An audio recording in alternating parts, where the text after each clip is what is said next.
The town of Hollow Creek had always been the kind of place where people left their doors unlocked and neighbors waved from porches. But in the weeks following the first strange lights reported by Dale Whitman, something had changed. The town still looked the same on the outside: weathered barns, country roads, and the steady roll of hills. But there was a new weight in the air, a hush that wasn't natural. Animals were the first to notice. Dale had gone out one cool morning to check his cattle. He stopped dead in the field when he saw every last one of them. 20 head of black and white Holsteins lined up shoulder to shoulder at the fence. All of them were staring into the tree line at the back of his property. They didn't move, they didn't graze, they didn't blink. He called out, clapped his hands, even rattled the feed bucket. Nothing. The cows remained still, their eyes fixed on the dark woods, like they were waiting for something to step out. When Dale finally walked the fence line himself, the woods looked perfectly normal, quiet, green, and ordinary. But the silence of his animals put a chill under his skin that no summer sun could chase away. He wasn't the only one noticing. By midweek, folks all across Hollow Creek were talking about animals behaving strangely. Dogs that barked through the night but refused to leave the porch. Horses that kicked their stalls at midnight, sweating and wild-eyed. Even the birds seemed off, flocking in odd patterns and circling over Coldwater Road before scattering in every direction. Then came the static. At first, it was just a few interruptions on car radios. Deputy Mark Hensley noticed it on patrol, his dispatcher's voice cutting out, replaced by a sharp hiss that buzzed through the speakers like nails on glass. It lasted only seconds, but it happened again the next night, and the next. Soon, folks in town complained their home phones carried the same sound, and then the televisions started turning on by themselves. It always happened after dark. A family asleep in their farmhouse would bolt awake to the sound of their TV blasting static loud enough to shake the windows. When they rushed into the living room, the screen glowed in black and white fuzz, a sound like angry wasps filling the air. Sometimes the picture tube would flicker, just enough to show a warped outline. Tall, thin shapes that vanished the instant someone blinked. One night, the Jacobs family swore the static wasn't just noise. They claimed they heard words, distorted, stretched, as though someone were trying to speak through the static but couldn't quite form the syllables. The only word anyone made out clearly was closer. The next morning, the town buzzed with rumors. Nobody wanted to say aliens out loud, but everyone thought it. Everyone remembered the lights that had hung over Coldwater Road, and everyone felt the same crawling unease that Hollow Creek was being watched. By the end of the week, Deputy Hensley had responded to a dozen strange calls, televisions flaring on, radios spitting static, pets going wild, neighbors swearing someone was standing in their yards, only to vanish when approached. Each time he arrived, there was nothing left but silence and the feeling that something had just slipped back into the woods, laughing at him from the shadows. And still, the TV sets kept waking people up at night, each blast of static louder than the last, until no one in Hollow Creek could get a good night's sleep. The town was beginning to fray. By the time the second week of strange events rolled through Hollow Creek, the town was exhausted. Windows stayed shut, curtains drawn, but sleep eluded nearly everyone. The sudden, shrill blare of the tornado siren became a nightly torment.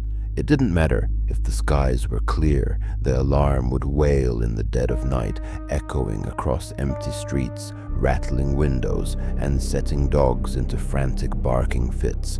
People ran outside in panic, only to see calm skies, empty fields, and a silence so deep it made their ears ring. Pets began disappearing. Small dogs vanished from fenced yards. Cats stopped returning home. Even livestock from some farms went missing, leaving only paw prints trailing into the tree line before vanishing completely. Rumors spread like wildfire. Had the creatures in the woods taken them? Or had they run away in fear of something humans couldn't see? Every night, new reports came in. My dog didn't come home. My cat never returned. I found hoof prints heading into the trees, then nothing. The dread in the town grew heavier with each loss. Burnt markings started appearing across yards, driveways, and playgrounds. They were shallow scars in the grass, darkened circles or strange triangular patterns, scorched but without any visible source of fire. Children playing outside in the evenings reported finding them on the swings or the sandbox. Parents kept their distance, unsure if it was prank, vandalism, or something far more sinister. Deputy Mark Hensley worked longer hours than ever, patrolling streets and farms while the townspeople tried to cling to some sense of normalcy, but he too felt the shift. His sleep was shallow, fragmented by nightmares of tall, thin figures moving at impossible speeds, vanishing only to reappear elsewhere. Static continued to invade radios, telephones, and TVs, always louder at night, always carrying a sense of urgent warning. Families were haunted by the sound of television switching on in the dead hours.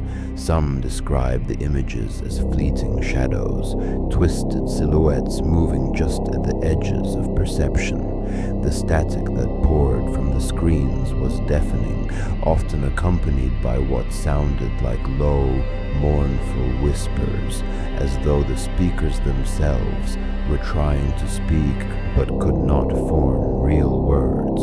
The townspeople stopped going out after dark. No one dared walk Coldwater Road at night, fearing the unknown watchers. Hensley responded to calls from terrified residents, describing figures at the edge of the woods, tall, impossibly thin, black shapes that never ran or spoke but simply watched. When anyone tried to approach, the figures disappeared with unnatural, jerky movements, leaving behind only the feeling of being followed. Even during the day, Hollow Creek felt wrong. Shadows moved where there should be none. Birds circled in odd patterns, then scattered as though fleeing an unseen predator. The town's sense of safety was gone, replaced by an omnipresent tension, a realization that something foreign was infiltrating their lives and that nothing they did could stop it. By night, the sirens blared, the static screamed from televisions, and the figures returned to the tree line. Parents clutched their children, neighbors huddled together, and Deputy Hensley's patrol car lights swept the fields in vain. Hollow Creek was no longer a quiet town in Pennsylvania.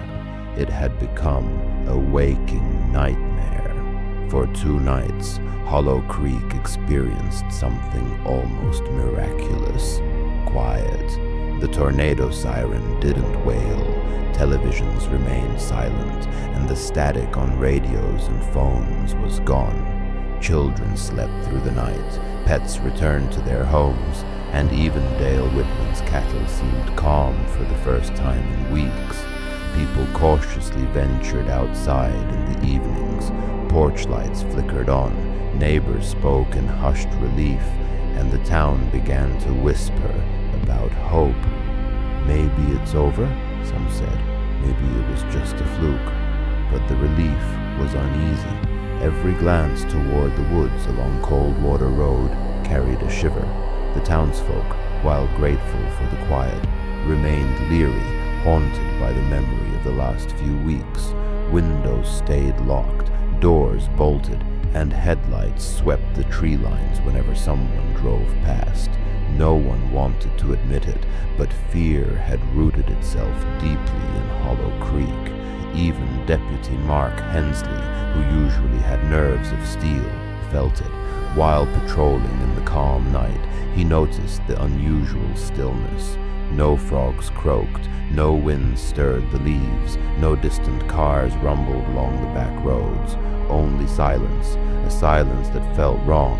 His radio sat quiet in the car, the dashboard lights calm, but the feeling of being watched prickled his neck. On the second night, Dale Whitman found a small, shallow, burnt mark on the edge of his barnyard. No smoke, no smell, just a blackened circle scorched into the dirt. It was tiny, easy to dismiss, but it sent a shiver down his spine. He covered it with dirt and walked back to the house. "It's nothing," he muttered to himself, but even he didn't believe it. Residents talked quietly among themselves, sharing stories of missing pets, the blaring sirens, the TVs that screamed static in the dead of night, and the tall, thin figures that had haunted the edges of the town. They tried to laugh it off, but laughter felt hollow. Even in calm moments, fear lingered like a shadow. By the third morning, people were cautiously optimistic. Shops reopened, mail was delivered, and the town seemed almost normal. Children ran to school, farmers tended their fields, and the usual rhythm of Hollow Creek returned, though quietly, as if everyone were holding their breath. Yet, at night, some things couldn't be ignored. Windows rattled faintly in the windless air. Dogs slept uneasily, twitching as if sensing something unseen, and in the deepest dark, the feeling persisted. They were being watched. Hensley stayed on patrol longer than usual, his headlights cutting through the darkness of Coldwater Road. Every shadow, every silhouette in the trees made him tense.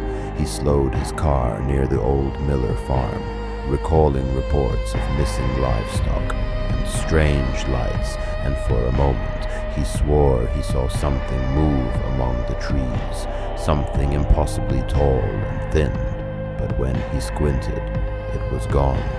The quiet nights had given Hollow Creek hope, but it was fragile. The town remembered too well the terror of the previous weeks. Even in peace, the residents knew better than to fully trust it. Something had come into their town, something alien, something beyond understanding, and the calm might only be the moment before the storm returned. No one said it out loud, but everyone felt it. Hollow Creek was far from safe.